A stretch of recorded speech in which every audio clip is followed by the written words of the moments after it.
Good morning, everyone. This is Bill Keegan, Town Manager in Foxboro, with your latest COVID-19 update. So, good morning to everybody. I hope everybody's enjoying the weather that we're having, but I guess we're going to have a few thunderstorms this afternoon. So be careful later in the day today. It's going to get a little bit crazy out there. So just be mindful of that. Some pretty severe storms, I guess, headed in this direction. So we will obviously keep a close eye on that, but make sure you plan your day accordingly. So looking at the numbers this morning, we have 98 total cases that have occurred since March 15th. 72 people have recovered. A total of 18 currently active cases in Foxboro. 7 people have been lost during the updates. 584 people have in fact recovered or tested negative rather.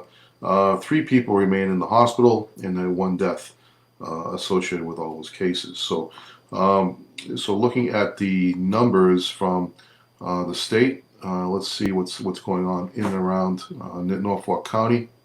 Currently, there are 7,258 cases, 696 deaths associated with the cases in Massachusetts, in Norfolk County. 82,182 cases statewide. A total of 424,361 cases have in fact been tested. So we're doing a pretty good job of getting the testing done, and on a statewide level, Massachusetts is considered one of the best states in the country for doing testing right now. So I do know that the governor, and we'll talk about this in the report, governor has issued has identified that CVS is doing testing at several of their locations throughout the state, and they're going to be adding several more locations for testing. I think up to 1,000 different locations are going to be having testing available relatively soon. So, given the current situation that we have a total of 17,700 beds available. 2,767 people are in those beds currently. That's significantly lower than it has been. So that is trending clearly in the right direction. 749 people are in ICU. Again, another good indicator that things are heading in the right direction. We do see periodic spikes here and there, but some of that is due to the fact that we're doing more and more testing, and as a result, that does change the numbers in terms of total cases. But the severity of the cases seems to be trending in the right direction at this point. So let's take a look at what the report says for today. Reopening Massachusetts. The following information is available at the Board of Health COVID-19 website, foxboro.ma.gov/department/health/COVID-19. Excuse me. In the coming weeks and months ahead, guidance will be provided by the state as establishing reopening strategies under a 4-phased approach, meaning not all non-essential businesses will be allowed to reopen on May 18th. Residents and businesses owners should continuously check the state's websites for updates beginning on May 18th to see if your business is allowed to open during the first phase, phase 1. On May 18th, the reopening board is scheduled to provide Governor Baker with their reopening report. This full report should provide some guidance on who, when, and how, and the number of people in Massachusetts are looking to hear. A 4-phase approach means that not all essential businesses will be allowed to open. As Massachusetts begins to slowly open, and work together towards a new normal, the state will be providing as much guidance as possible to industry and businesses throughout the Commonwealth as the administration establishes reopening strategies under a phased approach. It can be anticipated updates will be frequent in the weeks and months ahead. Thursday, the Baker and Polito administration announced expanded COVID-19 testing capacity and strategy as required. As required to secure COVID-19 testing resources allocated in legislation passed by Congress on April 24th. The administration will submit its plan to expand testing to the federal government this month. The plan builds on previously expanded testing criteria and calls for the following. It calls on the following. It calls it the following. So the plan builds the best boost overall testing capacity to 45,000 daily tests by the end of July and 75,000 daily tests by the end of December, with a goal of decreasing the positivity rate to less than 5%.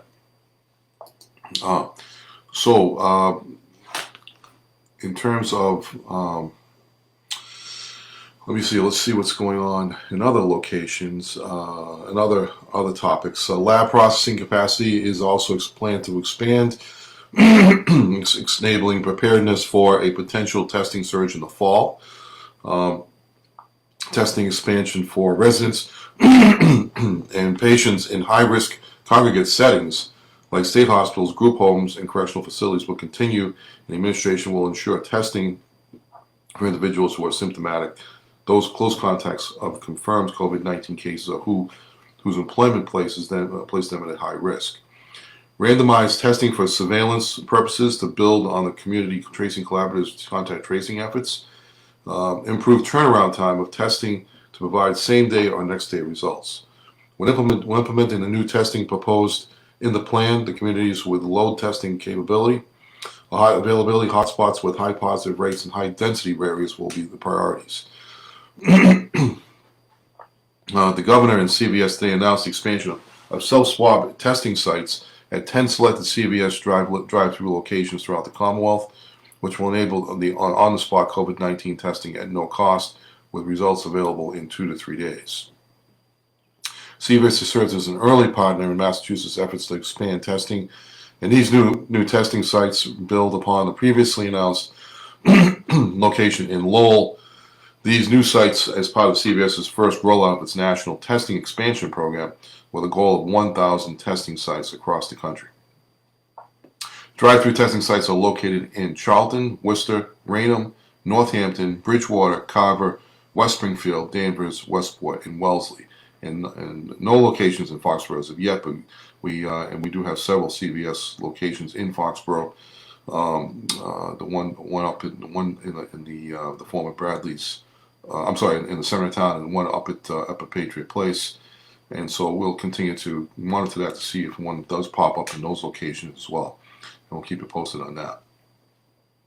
As far as the coronavirus updates from the MRC, it looks like that today the Department of Public Health issued guidance on pediatric multi-system inflammatory syndrome, PMIS, a disease associated with COVID-19 exposure in children that can be very serious. As of today, 9 cases of PMIS in hospitalized children have been reported, with dozens more in neighboring states. Individuals with family who have tested positive for COVID-19 and children in close contact are cautioned to look out for symptomatic such as fever, rash, red eyes, cracked lips, abdominal pain, swollen or red hands or feet, even if the child was never sick.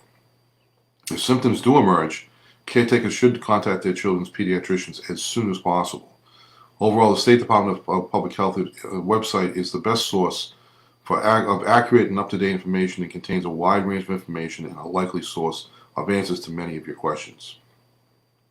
For a summary of previous issued guidance and state restrictions related to the coronavirus epidemic, you can visit mass.gov/coronavirus.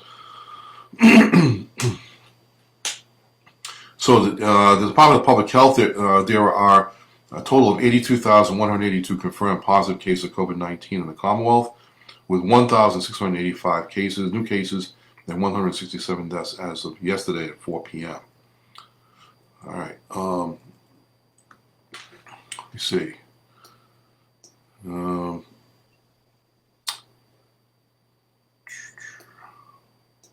Overall, there are 410,000 cases that have been conducted as tests that have been conducted by public and private sources. 12% of the 14,329 tests reported yesterday were positive. 2,859 individuals are currently hospitalized with COVID-19 statewide. The numbers I gave you this morning are actually lower than that, so that's a good sign. It's a decrease of 242 from yesterday, the day before yesterday. The Department of Public Health has regularly released a daily reporting dashboard containing detailed information. And let me see. On the hospital side, the capacity as of as of May 14th, was 53% of the Commonwealth's 17,700 permanent and temporary beds are available for new patients if needed. Personal protective equipment continues to be distributed. Mobile testing continues to be done by the National Guard. Department of Public Health temporarily suspended certain training requirements for nurse aides entering the workforce in high-needed areas like skilled nursing facilities, allowing for time frames for training requirements to be waived if facilities are able to ensure to ensure staff receive the necessary information and skills in a timely manner.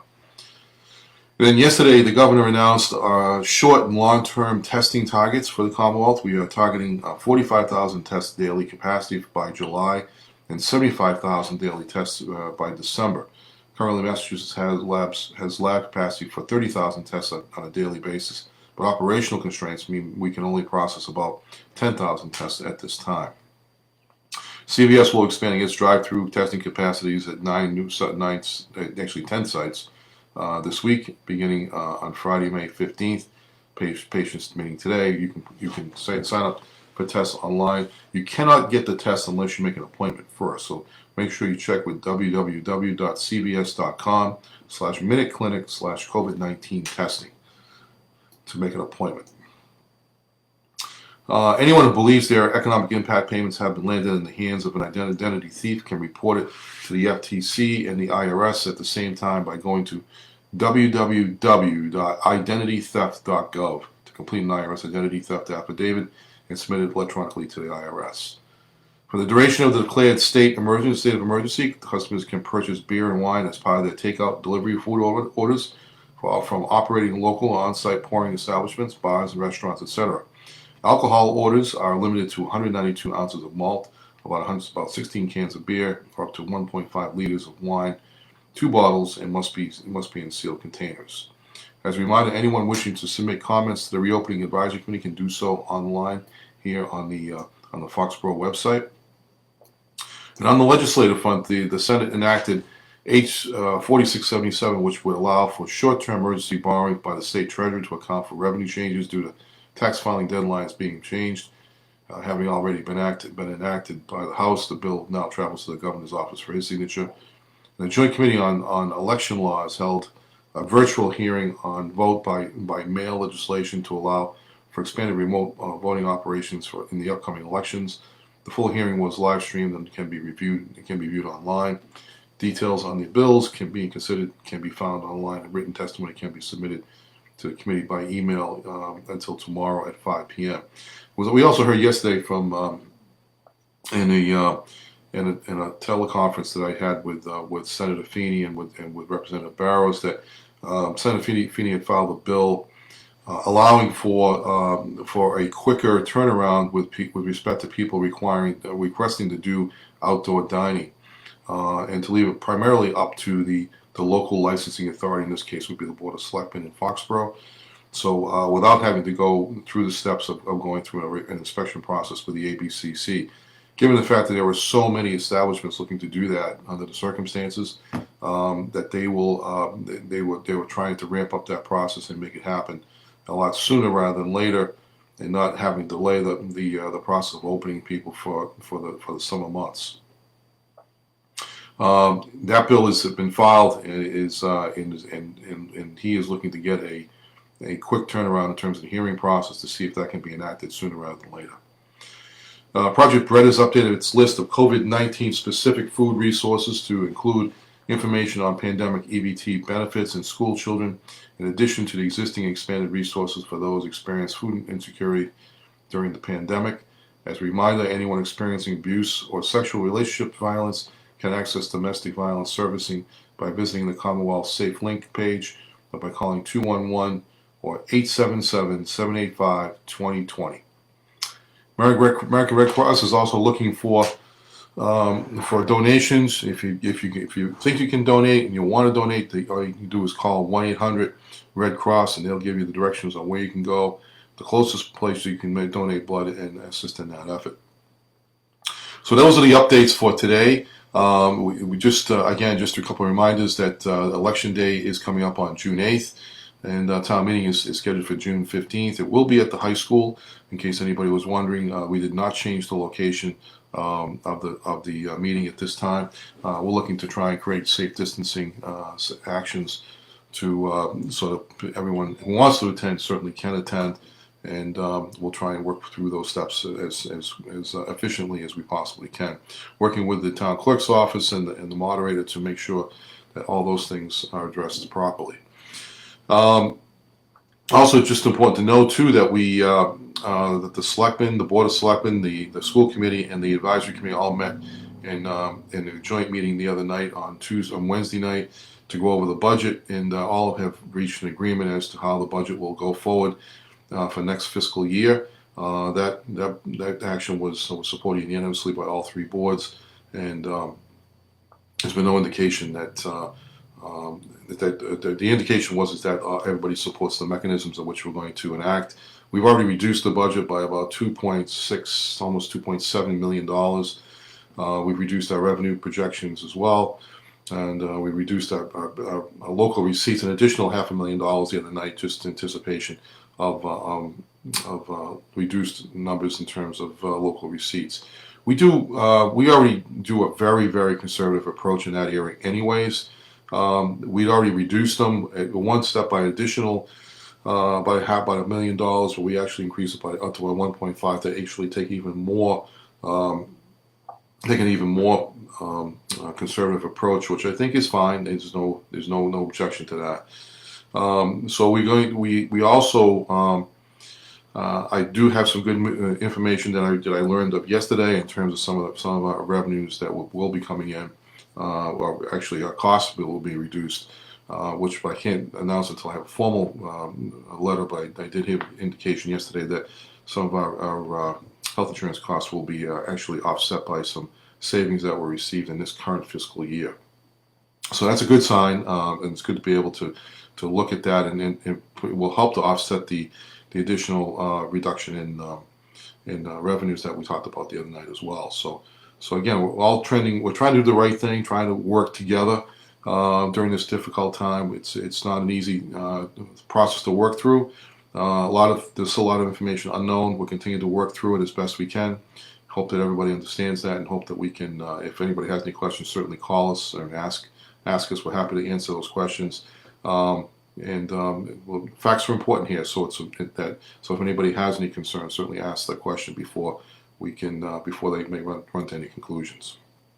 All right, so having said that, I hope everybody stays well today. Again, watch out for those thunderstorms this afternoon. They look to be pretty severe in some cases, in some locations. May not impact us as badly in our area, but you never know. The storms change throughout the day, and so be careful out there. Stay healthy, stay well. I'll be back with you tomorrow morning at 10 o'clock rather, with another update on what's happening in and around Foxboro with the COVID-19 update.